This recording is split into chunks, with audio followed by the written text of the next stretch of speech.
Hello everyone, how are you? Welcome back to Ananta Studies. Today I am going to teach you Hindi class 7 chapter number 2 दादी माँ। बच्चों chapter 1 मैंने करा दिया है। यदि आप लोग उस वीडियो को नहीं देखे हैं तो मेरे चैनल पर जाकर देख सकते हैं। और बच्चों आप लोगों को 4 to 10 मेरे चैनल पर प्लेलिस्ट मिलेगा। यदि वीडियो देखना चाहते हैं तो मेरे चैनल पर जाकर देख सकते हैं। वीडियो पसंद आए तो लाइक कीजिए, शेयर कीजिए और मेरे चैनल को सब्सक्राइब कीजिए। तो चलिए बच्चों, आज हम लोग दादी माँ के बारे में जानते हैं। तो दादी माँ शब्द कितना अनोखा है ना। ये शब्द ही अनोखा नहीं है, बल्कि दादी माँ ही अनोखी होती हैं बच्चों। दादी माँ हम लोगों को प्रत्येक काम में मदद करती हैं। दादी माँ से हम लोगों को बहुत ही प्यार और दुलार मिलता है। वो हमेशा हम लोगों को पापा मम्मी की डांट से बचाती हैं, नए नए पकवान बनाती हैं, घूमने ले जाती हैं, गृह कार्य में मदद करती हैं और रात में सोने से पहले अच्छी अच्छी कहानियाँ भी सुनाती हैं, है ना बच्चों। और उठ जाने के बाद अच्छे अच्छे तोहफे लाकर हम लोगों को मनाती भी हैं। सही बात है ना। तो चलिए बच्चों, क्या आप लोगों को पता है कि आप दादी माँ को कुछ राज्यों में अलग अलग नामों से बुलाया जाता है। जैसे दादी सा राजस्थान में, बीजी पंजाब में, ठाकुर माँ और दीदा बंगाल में, या और लगभग सामान्य रूप से सभी स्थानों पर दादी माँ ही बुलाया जाता है ना बच्चों। तो आज हम लोग इस चैप्टर में दादी माँ के बारे में जानेंगे। किसके दादी माँ के बारे में बच्चों? तो लेखक शिव प्रसाद सिंह के दादी माँ के बारे में। ठीक है, तो चलिए स्टार्ट करते हैं चैप्टर। कमजोरी ही नहीं अपनी, पर सच तो यह है कि जरा सी कठिनाई पड़ते, बीसों गर्मी बरसात और बसंत देखने के बाद भी मेरा मन सदा नहीं तो प्रायः अनमना सा हो जाता है। मेरा शुभचिंतक मित्र मुंह पर मुझे प्रसन्न करने के लिए आने वाली छुट्टियों की सूचना देते हैं और पीठ पीछे मुझे कमज़ोर और जरा सी प्रतिकूलता से घबराने वाला कहकर मेरा मजाक उड़ाते हैं। मैं सोचता हूँ, अच्छा अब कभी उन बातों को न सोचूंगा। ठीक है, जाने दो, सोचने से होता ही क्या है। पर बरबस मेरी आँखों के सामने शरद की शीत किरणों के समान स्वच्छ शीतल किसी की धुंधली छाया नाच उठती है। अब देखिए बच्चों, यहाँ पर शिव प्रसाद जी बता रहे हैं कि थोड़ा सा कमजोरी उनकी नहीं है ये, लेकिन थोड़ा सा कठिनाई आने के बाद वे परेशान हो जाते हैं, उनका मन दुखी हो जाता है। तो उनके जो शुभचिंतक मित्र हैं उनको आने वाली छुट्टियों की तो शुभकामना देते हैं। सामने तो वे अच्छा अच्छा बातें करते हैं, लेकिन जब पीछे जाते हैं तो उनको उनकी मजाक उड़ाते हैं, उनकी चुगली करते हैं कि जरा सी प्रतिकूलता से घबरा जाता है ये। लेखक बोल रहे हैं कि अच्छा है, मैं इन बातों को सोचूंगा नहीं है, सोचने से होता ही क्या है, लेकिन क्या करे, जब परेशानी होती है तो दिमाग में वही बातें चलती रहती हैं। तो वे बता रहे हैं, बरबस मेरी आंखों के सामने, अब उनकी आंखों के सामने शरद की शीत मीन्स जो ठंड में शीत गिरती है, ओस की बूंदें, उसी के समान शीतल धुंधली छाया नाच उठ रही है। किसकी? तो आगे देखते हैं किसकी। मुझे लगता है जैसे कुआर के दिन आ गए हैं। मेरे गांव के चारों ओर पानी ही लोरे ले रहे हैं। दूर के सिवान से बहकर आए हुए मोथा और साही की अधकली घासें, गेहूर और वन प्याज की जड़ें और नाना प्रकार की बरसाती घासों के बीज सूरज की गर्मी में खोलते हुए पानी में सड़कर एक विचित्र गंध छोड़ रहे हैं। हम देखिए यहाँ पर बता रहे हैं कुआर महीना, अक्टूबर का महीना को कुआर का महीना बोला जाता है बच्चों। जब दशहरा होता है तो उस टाइम लगभग सभी राज्यों में बाढ़ आ जाती है। तो उस बाढ़ में जितने भी फसल होते हैं बर्बाद हो जाते हैं, घासें सड़ जाती है, वन प्याज की जड़ें, सब चीज़ सड़ के गल जाती है। और जब सूरज की गर्मी पड़ती है तो विचित्र गंध स्मेल छोड़ती है, जो स्मेल लेखक को बहुत पसंद है। रास्ते में कीचड़ सूख गया है और गांव के लड़के किनारों पर झाग भरे जलाशयों में धमाके से कूद रहे हैं। अपने अपने मौसम की अपनी अपनी बातें होती हैं। अब देखिए, बाढ़ आता है तो गांव के बच्चे जो होते हैं उस बाढ़ में नहाने जाते हैं। झाग भरे जल में नहाना बहुत लोगों को पसंद है। तो लेखक वही बता रहे हैं कि अपने अपने मौसम की अपनी ही बातें हैं। आषाढ़ में आम और जामुन न मिले, चिंता नहीं। अगहन में चिड़ा और गुड़ न मिले, दुख नहीं। चैत के दिनों में लाई के साथ गुड़ की पट्टी न मिले, अफसोस नहीं। पर कुआर के दिनों में इस गंधपुर झाग भरे जल में कूदना न हो तो बड़ा दुख मालूम होता है। मैं भीतर से उड़क रहा था। अब देखिए बता रहे हैं कि अगर आम नहीं मिले तो दुख नहीं है, चूड़ा गुड़ ना मिले तो दुख नहीं है, लाई ना मिले तो दुख नहीं है, लेकिन उनको इस जल में, झाग भरे जल में अगर नहाने नहीं मिले तो इसका बहुत अफसोस उनको होता है। अब देखिए मैं हुड़क रहा हूँ, मीन्स अंदर से उनको अफसोस हो रहा है कि 2-1 दिन ही तो कूद सका मैं, मीन्स अंदर से अफसोस कर रहे हैं कि 2-1 दिन ही मैं कूद सका था, 2-1 दिन ही नहा सका था। नहा धोकर बीमार हो गया और वे बीमार पड़ गए। हल्की बीमारी न जाने क्यों मुझे अच्छी लगती है। थोड़ा थोड़ा ज्वर हो, सर में साधारण दर्द और खाने के लिए दिन भर नींबू और साबु। अब देखिए उनको थोड़ा सा हल्का बीमारी पसंद है, क्योंकि थोड़ा सा बीमार पड़ने पर घर के लोग, सभी लोग ज़्यादा ही प्यार दुलार और केयर करने लगते हैं, देखभाल, तो उनको थोड़ा सा बीमारी अच्छा लगता है, जिसमें थोड़ा सा दर्द हो, थोड़ा सा ज्वर मीन्स बुखार हो, और नींबू और साबू दाना को साबू बोलते हैं, वो खाने मिले, ऐसा उनको पसंद है। लेकिन इस बार ऐसी चीज़ नहीं थी। ज्वर जो चढ़ा तो चढ़ता ही गया, रजाई पर रजाई, और उतरा रात 12 बजे के बाद। अब देखिए इस बार जब वो झाग भरे जल में नहा कर आए तो इस बार जो बुखार चढ़ा तो उतरने का नाम ही नहीं ले रहा था। रजाई पर रजाई, और रात में 12 बजे ही बुखार उतरा। दिन में मैं चादर लपेटे सोया था। दादी माँ आई और शायद नहा कर आई थी उसी झाग वाले जल में।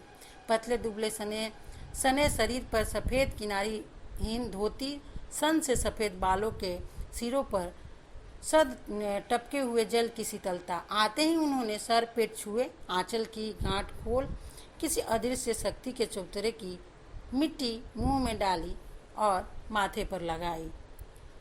दिन रात चारपाई के पास बैठी रहती। अब देखिए दादी माँ के बारे में बता रहे हैं कि दादी माँ भी उसी झाग वाले पानी में नहा के आई, और जो बूढ़े बुजुर्ग हो जाते हैं, हल्के रंग पहनते हैं, तो वो भी सफ़ेद रंग की साड़ी किनारी वाली पहनी हुई, नहा धोआ के बालों से टपकते हुए पानी के साथ आई। और जब उनका पेट और सर छुई तो बुखार था, तो उन्होंने अपनी आंचल से किसी अदृश्य शक्ति मीन से किसी मंदिर या कहीं से भभूत बोलेंगे, उसको लाकर उनके माथे पर लगाई और मुंह में भी खिलाई, और दिन भर उनके चरपाई के पास बैठी रही, क्योंकि दादी माँ तो ख्याल रखती हैं बहुत। कभी पंखा झलती, कभी जलते हुए हाथ पैर कपड़े से सहलाती, सर पर दालचीनी का लेप लगाती और 20 बार छू छू कर ज्वर का अनुमान करती। अब देखिए बार बार दादी माँ बैठी हैं वहीं पर, तो कभी कुछ कर रही हैं तो कभी कुछ कर रही हैं, छू छू कर ज्वर का मीन्स बुखार का अनुमान लगा रही हैं कि उतरा है या ज़्यादा है, कम है, देख रही हैं। हांडी में पानी आया कि नहीं, उसे पीपल की छाल से छौंका कि नहीं, खिचड़ी में मूंग की दाल एकदम मिल तो गई है, कोई बीमार के घर में सीधे बाहर से आकर तो नहीं चला गया, आदि लाखों प्रश्न पूछ पूछ कर घर वालों को परेशान कर देती है। अब देखिए दादी माँ जो होती है घर की मुखिया होती हैं, और उन्हीं का बात सभी लोग मानते हैं, तो अब परेशान है। पोते का तबीयत खराब होने के बाद वो बहुत परेशान है, और सभी चीज़ों का ख्याल रख रही हैं और पूछ रही हैं सारा चीज़ उनको कि पीपल की छाल की छौंक हुआ कि नहीं, खिचड़ी में मूंग गली कि नहीं, ये सब सारी बातें पूछकर सबको परेशान कर रही हैं। दादी माँ को गवई गांव की 50 किस्म की दवाओं के नाम याद थे। गांव में कोई बीमार होता उसके पास पहुंचती, और वहाँ भी वही काम, हाथ छूना, माथा छूना, पेट छूना, फिर भूत से लेकर मलेरिया, सरसाम, निमोनिया तक का अनुमान विश्वास के साथ सुनाती। अब देखिए पहले जो बूढ़े बुजुर्ग हैं वे पहले अनुमान से ही बीमारी के बारे में बता देते थे, और इनकी दादी माँ भी गांव में भी जा जाकर सबका देखभाल करती थी, सबके बारे में देखभाल करती थी, और सबके बारे में जो कुछ भी बीमारी होता वे अनुमान लगा के बता देती थी। ठीक है।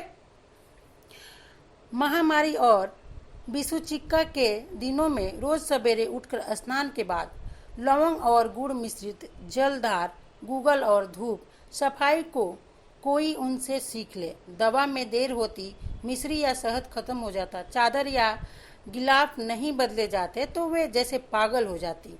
मीन्स दादी माँ बहुत ही रूल रेगुलेशन को फॉलो करती थी। ठीक है बच्चों, कि टाइम टू टाइम सब कुछ होना चाहिए, हर चीज़ का व्यवस्था होना चाहिए।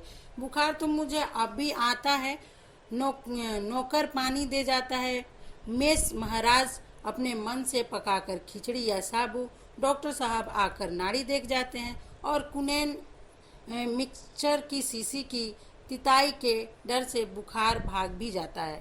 पर न जाने क्यों ऐसे बुखार को बुलाने का जी नहीं होता। हम देखिए बोल रहे हैं कि जो बचपन में मज़ा था वो अभी नहीं है। अभी भी बुखार आता है, अभी भी बीमार पड़ता हूँ, लेकिन वो देखभाल नहीं होता है।